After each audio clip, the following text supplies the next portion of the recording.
चंदनपुर जंगल में दो सहेली रहा करती थी, टीना और मीना। तभी टीना बोलती है, आज खाने में क्या बनाएंगे? आलू टमाटर खा खा के तो बोर हो गए हैं। कुछ आज नया बनाएंगे, ठीक है? हाँ हाँ मीना, तुम ठीक कहती हो। आज खाने में अपन समोसा बनाएंगे। काफी दिन भी हो गए समोसा खाए भी नहीं है। और वह दोनों शहर चली जाती हैं सामान लेने के लिए।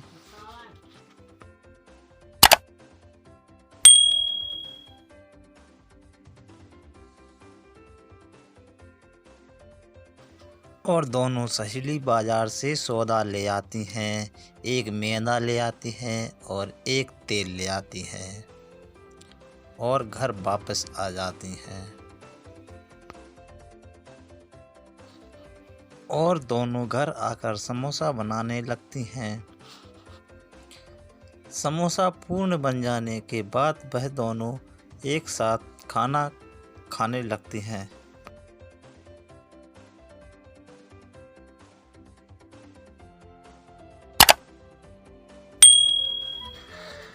चंदनपुर जंगल में दो सहेली रहा करती थीं। एक का नाम तूनी था, दूसरी का नाम मोनी था। वह दोनों एक दूसरे की नकल किया करती थीं। एक पानी भरने जाती तो दूसरी भी पानी भरने जाती, और दूसरी लकड़ी लेने जाती तो पहली भी लकड़ी लेने जाती। इसी तरह हर दिन एक दूसरे की नकल किया करती थीं। एक दिन अचानक तूनी की तबीयत बहुत खराब हो जाती है और उससे कुछ काम नहीं बनता। वह बिस्तर पर पड़ी रहती है। तभी मोनी बोलती है, तूने तू तो कहीं जा नहीं रही, मैं भी कहीं नहीं जाऊंगी, यहीं पर बैठी रहूंगी। और वह मन ही मन सोचती है कि यह तो कहूँ जा नहीं रही और मेरे से काम कराने की सोच रही है। यह तो आराम से बैठी है। और उसकी बात वह पीछे से देख रही थी काली चिड़ी। वह सोच रही थी अगर ये नहीं गई तो बेमतलब में दोनों भी मारी जाएंगी।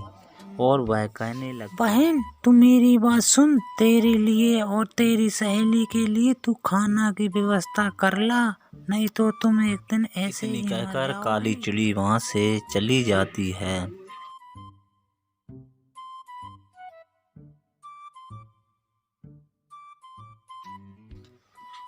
और मोनी चिड़ी काली चिड़ी की बात टाल देती है और अनसुनी देने लगती है। और ऐसा करते करते कई दिन बीत जाते हैं और भूख प्यास के कारण वहीं पर दोनों की मौत हो जाती है। इस कहानी से हमें यह सीख मिलती है कि किसी की नकल मत करो, खुद कमा कर खाओ।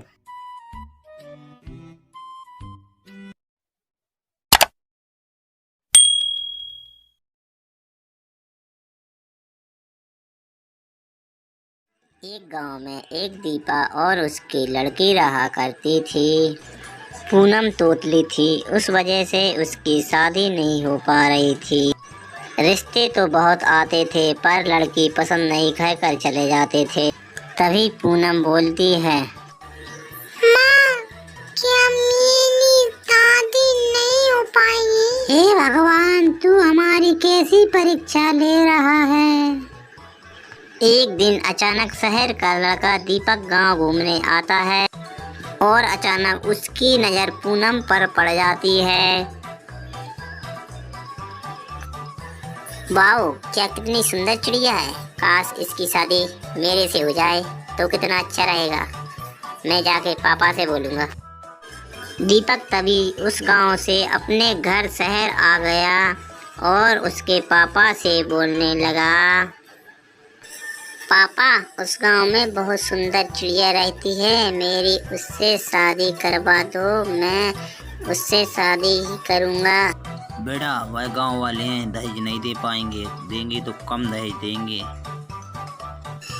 कोई बात नहीं है पापा, तब भी मैं उसी ही लड़की से शादी करूँगा। उस लड़की से मुझे प्यार हो गया है। हाँ तो ठीक है, कल अपन गांव चलेंगे, आपका सामान पूरा पैक कर लेना। अगला दिन होते ही दीपक और दीपक के पापा दीपक की बात सुनकर उस गांव के लिए अपनी कार से जाने लगते हैं।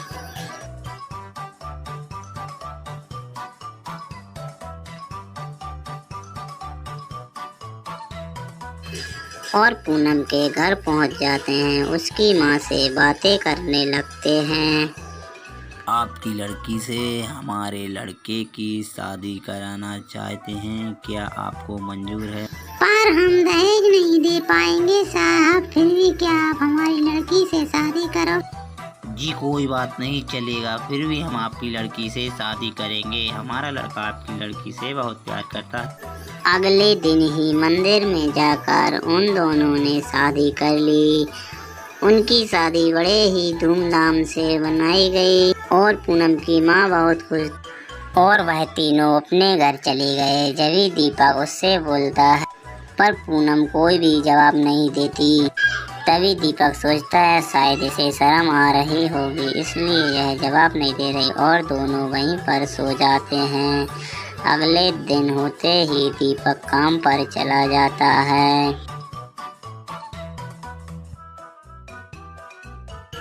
तभी दीपक की माँ उस बहू से बोलती है, बहू क्या खाना बना लिया है तुमने? हाँ मादी बना लिया था ना, आप खा लीजिए मादी, खाना खा लीजिए। पूनम जल्दबाजी में बोल देती है और उसकी सास समझ जाती है और उसे गाली देने लगती है, बहुत गाली देती है। पूनम की सास की बात सुनकर पूनम जोर जोर से रोने लगती है। जब अचानक एक दिन पूनम की सास की तबीयत बहुत खराब हो जाती है। जब उसके पास कोई नहीं आता तो उसकी बहू ही उसकी देखभाल करती है और कुछ दिन बाद उसकी सास ठीक हो जाती है। जब उसे समझ में आता है कि बहू तोतली हुई सो क्या हुआ, लेकिन मेरी देखभाल अच्छे से करी और दोनों सास बहू मिलजुल कर रहने लगते हैं।